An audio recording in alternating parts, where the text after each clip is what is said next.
I don't know how to follow that when he says, don't pray like a pastor.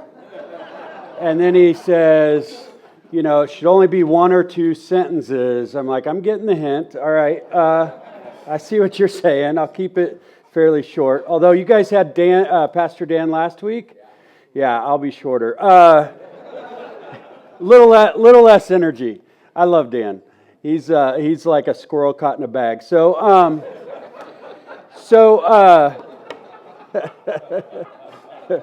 Chasing its tail. Yeah. All right.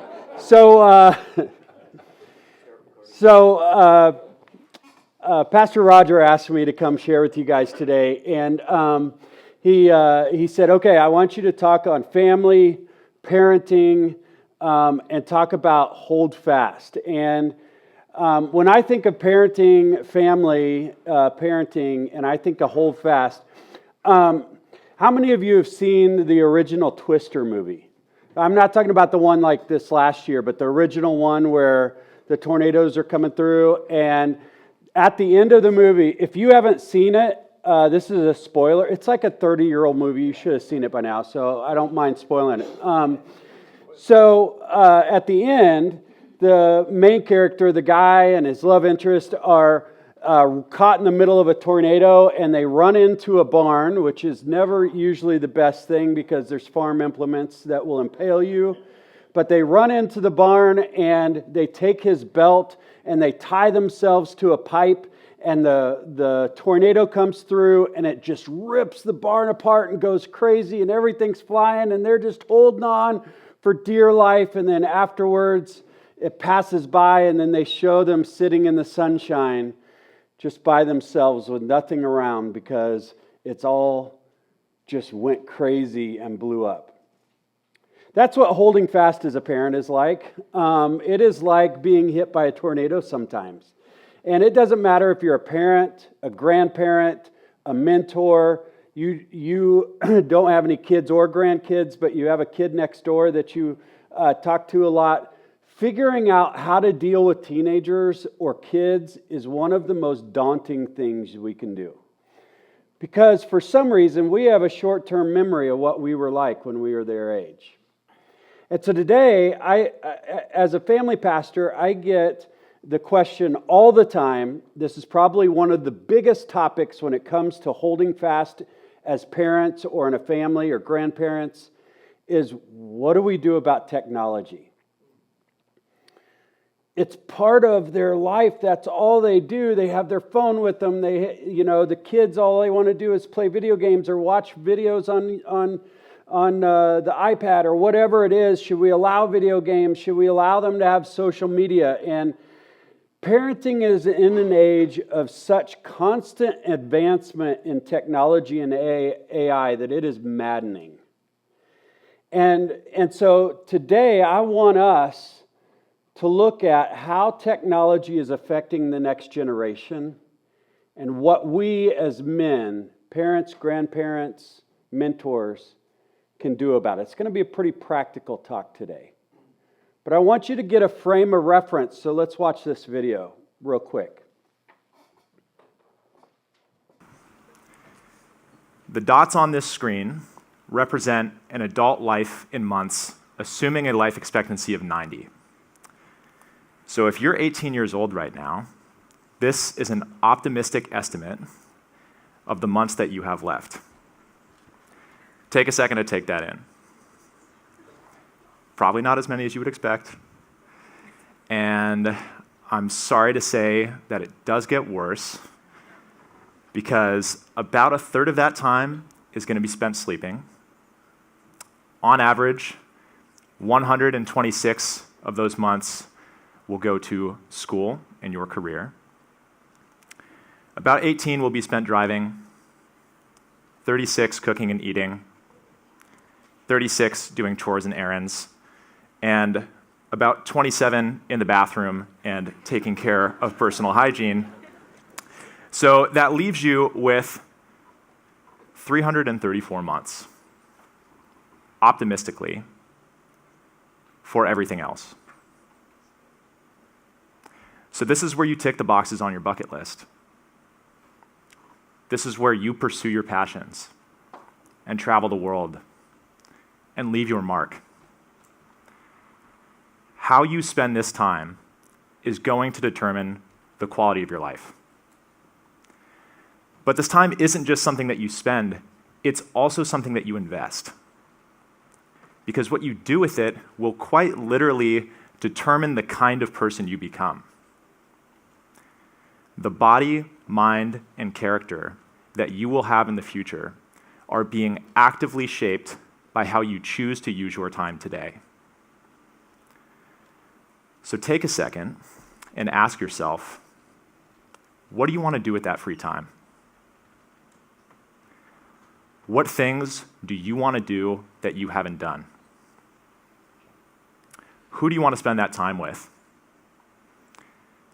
What is worth investing it in? Now, I would be willing to bet that scrolling through TikTok, binge watching Netflix, and playing video games probably did not come to mind. But today, the average 18-year-old in the United States is on pace to spend 93% of their remaining free time looking at a screen. That is not counting time for school. Sobering. This guy, I don't know if he's a believer. When I saw this video, it kind of made me like, whoa. Like I've heard those things, but I've never really visualized them.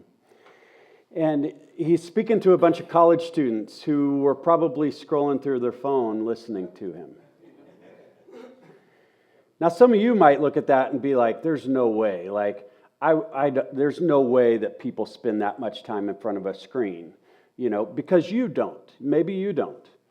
Maybe you spend a little more in the bathroom area, but you don't spend it on the screen, right? But this is what's happening in our culture right now. It is part of our culture to stare at a screen. And I'm going to give a disclaimer before we get started that I am not saying that phones are bad or technology is bad. I have one. I watch stuff. I'm not saying that kids are worse today than they were when we were young, because sin is sin, whether it's in the past or whether it's in the present. Phones are a way of life right now. And so for us, when we see sobering things like that, we kind of freak out and say, I just want to tie myself to something that's steady and just let the things, just everything else explode, so that I can hold fast. But it doesn't help those around us, it just helps us. And so what do we do with this? How do we help? How do we help the next generation in any way that we can, even if, and I'm talking about myself, I don't even understand all of the technology. Well, we got to educate ourselves. We have to analyze what the problems are, and then we need to set guidelines and help guide students to a healthy path. And so today we're going to be educating and analyzing the effects of technology and phones on kids and teens. So this is a parenting class that I've done before, and I call it 7 Lies that Technology is Telling Young People. And you should have a paper to take notes if you want to. I would suggest you do, because we're going to be buzzing through these, and I want you to get it all right? Now, these are adapted from a guy named Timothy Deal, and these are things that when you look at technology, when we look at a phone, a kid gets a phone, like a teenager has their phone, the only thing they see the phone as is positive, because they have the world in their hands and they can do all the stuff with it, and it represents freedom and it has all these different things, when actually there's some very harmful things that phone and that technology is lying to that student about, that they just don't quite understand, or it's masked, or it's incognito. So the first one is this. The first lie that I think technology teaches the next generation is that you can know everything. You can know everything. I mean, think back when you had to write a report on the Civil War in school. What did you do? Me? I would go to the library. I would look for books. If you're a little bit older, and I did some of this too, you would get those old reels. What are they? Microfiche? I can't remember what they're called, but microfiche, something. And you would look through them at old papers. I tried to explain that to my daughter, and she was like, "Did they also just chisel it in stone?" Like it was like what? And you have all that. Well, guess what? Their phone is the exact same of all of that, just faster. So I'm not saying that it's bad to have the access because it's just a different way of accessing. But here's what's going on. You ever watched a show and you wonder, oh, I wonder who that actor is. I've seen him in something before. And then you grab your phone, and before you know it, within seconds, you not only know their name, you know they were born in Toledo and they've been divorced 4 times. Like it's right there. Yeah, it's our reality. And I got to tell you, it's not going to change. In fact, it's going to get faster and easier to find information. In her book called How to Break Up with Your Phone, Catherine Price says, "If ignorance is bliss, 'tis folly to look at your phone." In other words, your phone gives you access to almost any and all information. But what happens is students and kids don't understand that information alone isn't enough. Not only does information by itself not lead to happiness, it doesn't tell the whole story, does it? Information received without context or relationship is simply data. And it will never lead you to what matters most with the information. And this is where we can come in, and that is wisdom. It can also lead to laziness in thought. No longer do you have to think about anything. You can just Google it.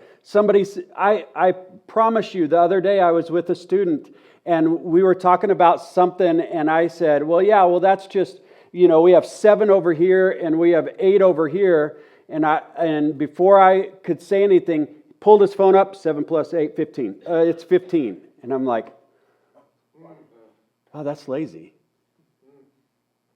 Psalm 147, 4 through 5 says this, as it talks about God. He determines the number of the stars. He gives to them all of their names.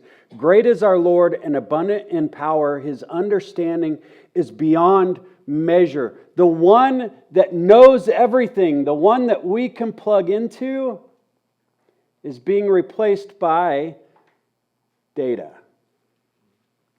The wisdom that comes from knowledge is being replaced by just data. Now, it's fine to get that information, and I do it all the time, and I think it's a great tool. But if it's not put into the context of how it fits in with the wisdom of God, then it's just useless. So the question I would have, and I'll have one at the end of all of these just for you to ponder, what would it look like to focus on helping your child or grandchild grow in wisdom? What would that look like? The number 2 is this: you never need to be bored. That's another lie that I think technology can seep into the young culture, is that you never need to be bored. You ever been in a grocery store line or sitting at a stoplight and you look over and every single person has their phone out just ring, ring, ring, ring, ring, like this? I mean, we've trained ourselves to be entertained anywhere and everywhere and not have a break from it. And it's gotten so much that most people, and I will say most people because I catch myself doing this, they'll be listening to a TV show. And what I mean by that is they have the TV show on, but they're looking at their other screen while they're watching the TV show, and they're just listening to most of it, and then they'll look up if they hear somebody raise their voice, like, oh, must be something big going on. Okay, now I'll get back to this. You ever do that? I was in the hospital waiting room yesterday, getting a follow-up appointment with my cardiologist, and I'm sitting there, and I look around, and there's probably 20 people in this room. Every single person is sitting there doing this. I mean, they were sitting right next to each other, and it didn't matter. They're just doing this. And this lady came in, panicked, because she had lost her sister or somebody, and she was like, I can't find somebody. And she came in all panicked, and everybody just did this. I haven't seen her. It's like, what? We don't allow our kids to be bored anymore. However, we actually need to be bored. Students and kids need to be bored because boredom gives us space for creativity and attention. A couple things I say about boredom that I will say to students, and they're like, what is this? Boredom fosters creativity. It really does. Being bored has been linked to increased creativity. It's an opportunity to create your own fun. If kids are bored, please don't step in quickly and try and solve it by giving them something to watch. Or say, here, just play this game on my phone while we're waiting. Let them be bored. Let them discover their creative side. I remember when I was a kid and I was bored, I had my G.I. Joes, and I would ask my mom, I didn't have anything to do, and I was bored, and I would take like old shampoo bottles and I would cut holes in the top, and then they would be spaceships for my G.I. Joes, and then the front that would flip down, I'd flip that down for the gunners and all this kind of stuff. And it was creativity, but if I was growing up in today's culture, I would be letting someone else be creative for me by constantly looking at a screen. Genesis 1:27, so God created mankind in his own image. In the image of God, he created them. The one that invented creativity created us in his image. We got to let kids be exposed to that. Next, also, boredom solves problems. If you want your kid to be a problem solver, let them be bored sometimes. Boredom is a unique challenge within itself, and that's why boredom is good for your child sometimes.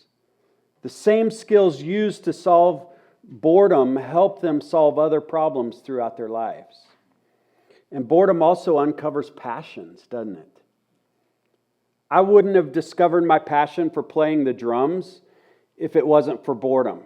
Because I remember sitting at my house being bored and then finally grabbing my sister's Barbie dolls and using them as drumsticks on pots and pans until their heads popped off. Like it was just, and then when she cried, my parents bought me a drum set, and then I annoyed them for the rest of my life. It was awesome.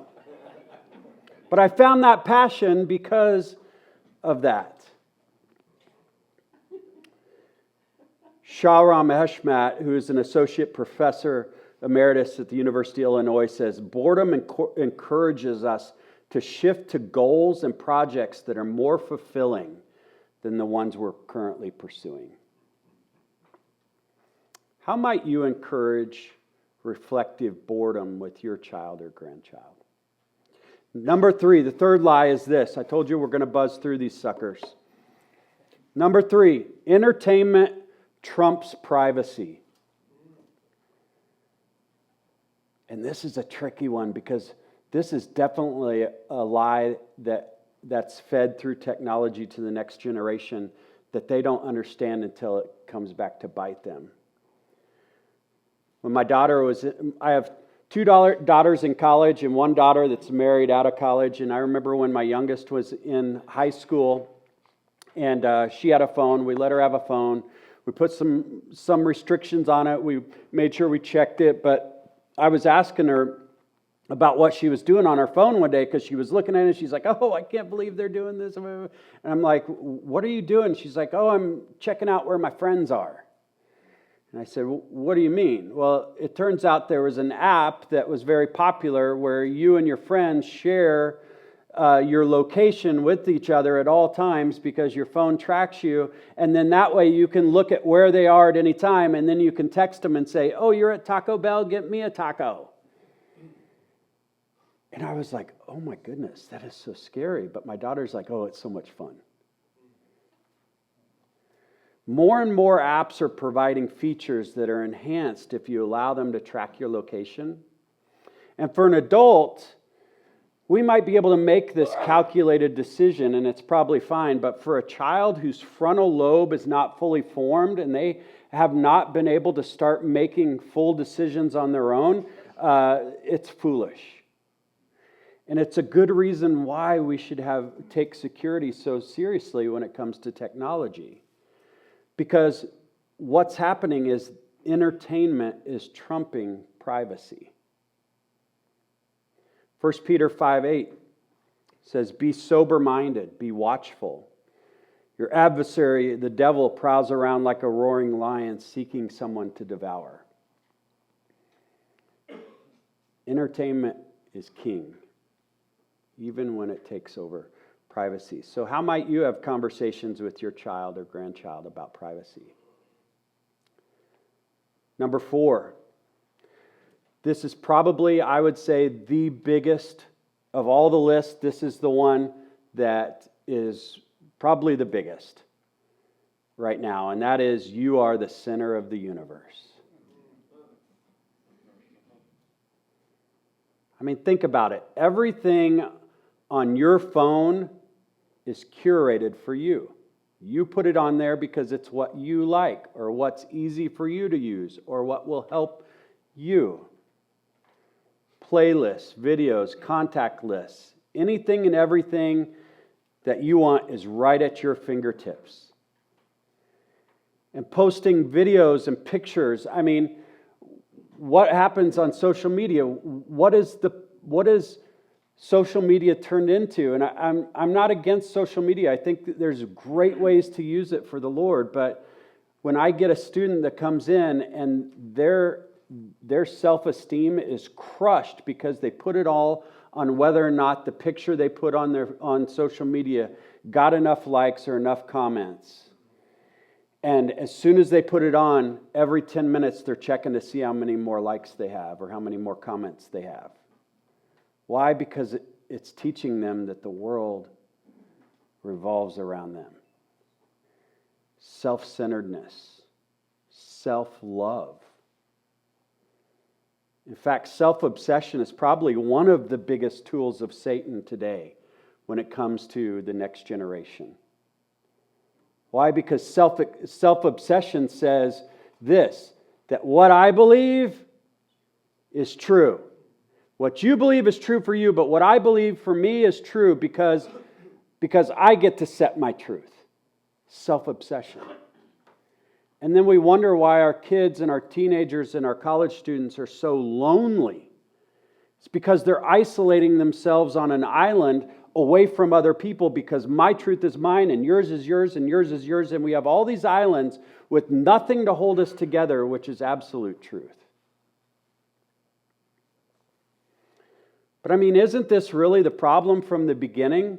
Genesis 3:4-5. But the serpent said to the woman, "You will not surely die, for God knows that when you eat of it," listen to this, "your eyes will be opened and you will be like God." Self-obsession. Knowing good and evil. You can be like God.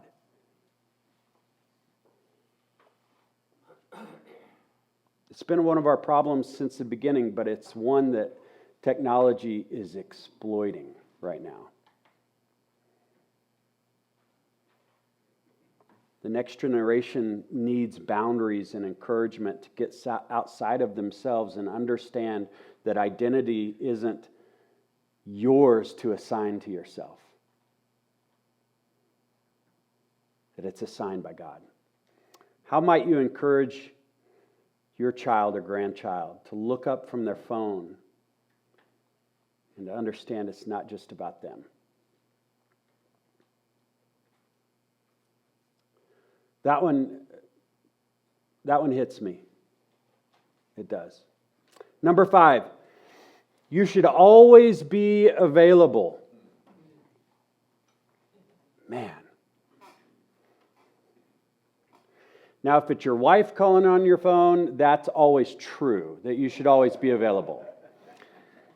Even though you call her and she never answers. But you should always be available. You ever seen anybody nowadays, including myself? I can say this because I'm the same way. Do you ever see people without their phone? Now some of the older generation will be like, yeah, I see people all the time my age that way, because it's not part of your culture that you grew up in. But people that grew up in the cell phone culture, that are growing up in it, this is an extension of you. And have you ever lost your keys or your wallet and it's really important and you kind of freak out like, oh my gosh, I just lost my wallet?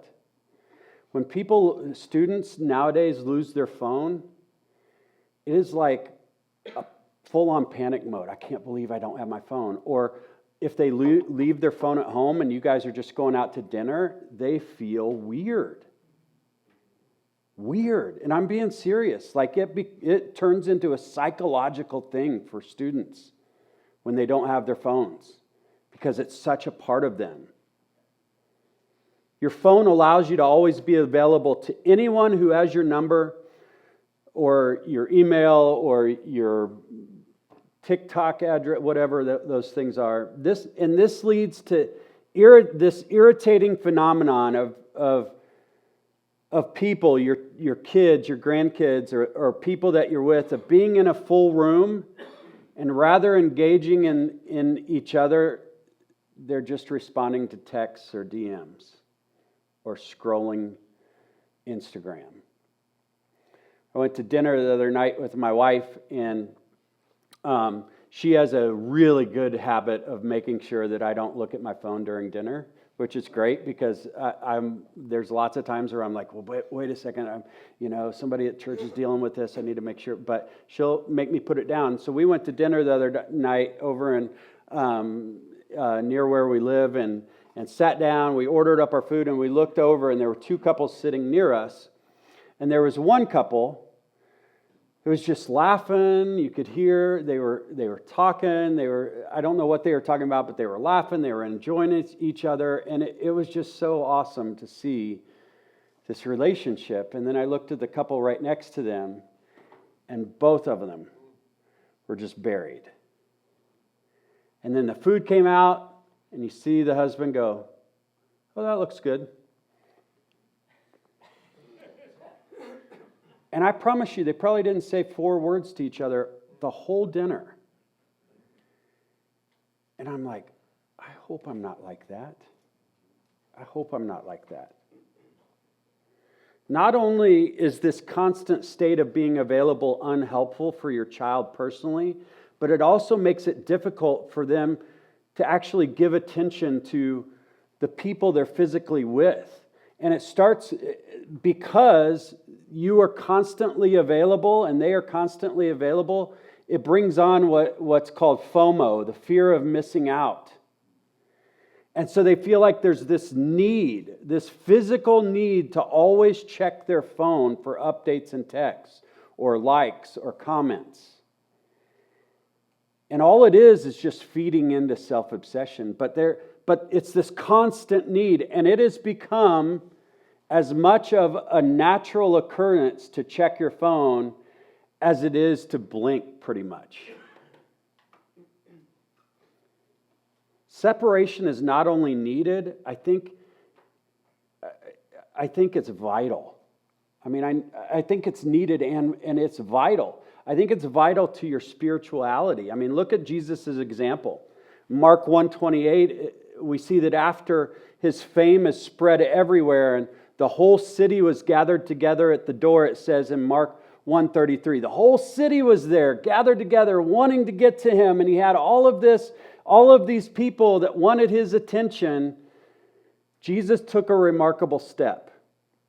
He slipped away the following morning to restore his soul in secret converse with the Father. Mark 1:35, rising very early in the morning, while it was still dark, he departed and went out to a desolate place, and there he prayed. We need to follow Christ's example, both us and our students. How might you encourage your child or grandchild to be strategically unavailable to their phone?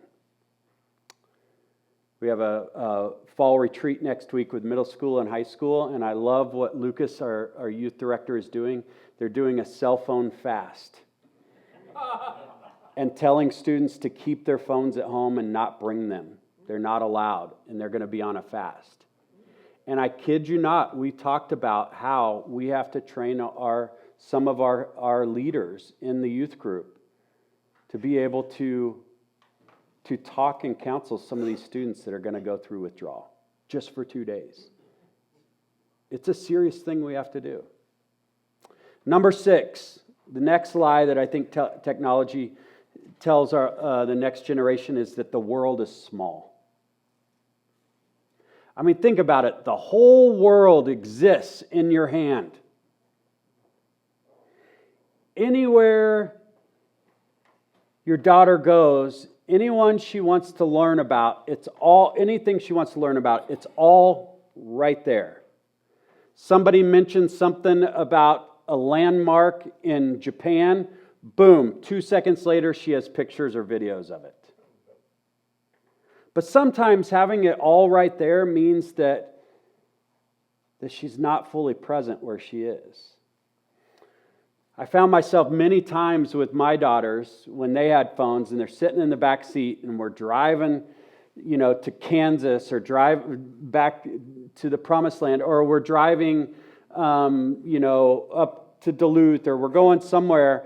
And I found myself many times driving through this beautiful scenery, amazed at all the beauty and amazed at stuff. And I remember, this is going back, but I remember the bingo cards where you're looking for a cow or you're looking for a train and, all this kind of stuff. And I have to tell my girls, hey, guys, why don't you put your phones down for a little while? Because look at that.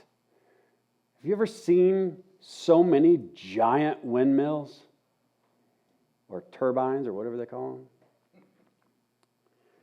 And I had to remind them that we all need to gaze up at the waterfalls or look at the airplanes and wonder where they're going, or stare up at the night sky and understand the grandeur of God. We need to sense our smallness and wonder of the world around us. We need to look up from our phones. A sense of wonder is something that helps us worship the magnitude of God's beauty and creation. One of my favorite things to do when I go down to Florida to visit my daughter who's in college is we go down to the beach at night and we just look at the stars. And man, there is nothing that makes you feel smaller than hearing the ocean while you're looking at all the stars and realizing I am small. And that's good because my appreciation for how big God is gets bigger. Psalm 19:1, the heavens declare the glory of God, and the sky above proclaims his handiwork. How might you encourage your child or grandchild to look up from their phones at the world around them? Number 7, last one. Another big one. You're always on the verge of irrelevance. At any time, you can become irrelevant. I mean, think about this. Just about the time that your college student is feeling good about the phone they have, a new one comes out with better features or different accessories, and they want to make sure they keep up with everybody because it's self-obsession. And then about the time they feel comfortable navigating certain social media things, it gets overshadowed by a new popular app that everybody's doing. It's impossible to keep up with the pace of technology and try and make your child, not to mention you, feel like they're constantly on the verge of irrelevance. Imagine posting, and I've done this. You post a picture of the 5K you just run, and you're so proud, and you're hoping that everybody's going to like it because you're so proud of who you think you are. And then all of a sudden, 2 friends post a picture of the 10K they just ran, and then 3 friends post a picture of the marathon they just ran, and then you're like, oh, I'm fat. And suddenly your illusion of being someone others will see as cool is down the drain. And you become, in your eyes, irrelevant. And this drive for perfection is fruitless. But here's the thing, and I taught about this in young adults last night, is that God wants us to be perfect. You're like, wait a second, goes against everything I've ever heard, that you don't have to be perfect. What? Well, listen to Matthew 5:48. You therefore must be perfect as your heavenly Father is perfect. And you're like, wait a second. You might fall in one of three ways of hearing that. You might feel this oppressive weight of being placed on your shoulder that says, you know what, no matter how hard I try, there's no way I'm going to be perfect. Why would Jesus say that? Or you might find yourself thinking, well, sure, I do pretty good, but I'm better than these jokers over here, but I'm not perfect. Why would he say that? Or you might be one of the rare ones that's saying, you know what? Y'all can sit back and take notes because I am perfect. Because I'm going to show what perfect looks like. Well, here's the truth.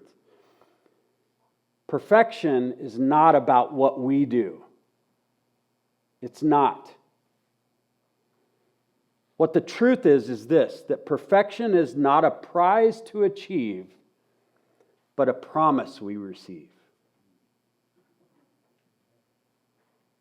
Perfection is God.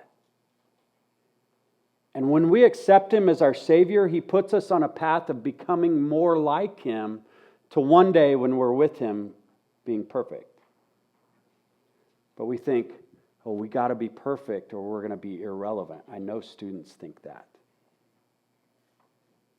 How might you encourage your child or your grandchild to see themselves in the light of God's perfection rather than the world's ideas of perfection? Guys, I love technology. Use it every day. I love the fact that in just a little bit, when I go downtown, I can plug in an address. It'll come up on my screen in my car. It will even talk to me and tell me I'm a dummy when I make a wrong turn. I love it. But within the things that we are blessed with, there are always ways. There are always ways for Satan to distract us. No, I'm just joking. Just joking. Just joking. God bless you. No, we will. Could somebody just pray for him, right? No, I'm just joking. All right. So here's the questions I want you to ask around your table. One, how have you experienced these lies of technology in your life? Two, is there one of these lies that strikes a chord with you the most, and why? And then three, this is the practicality, what are one or two ways you can encourage young people in your life, whether it's child, grandchild, neighbor, somebody you're mentoring, to stand strong, to hold fast in the face of these common lies? All right, discuss.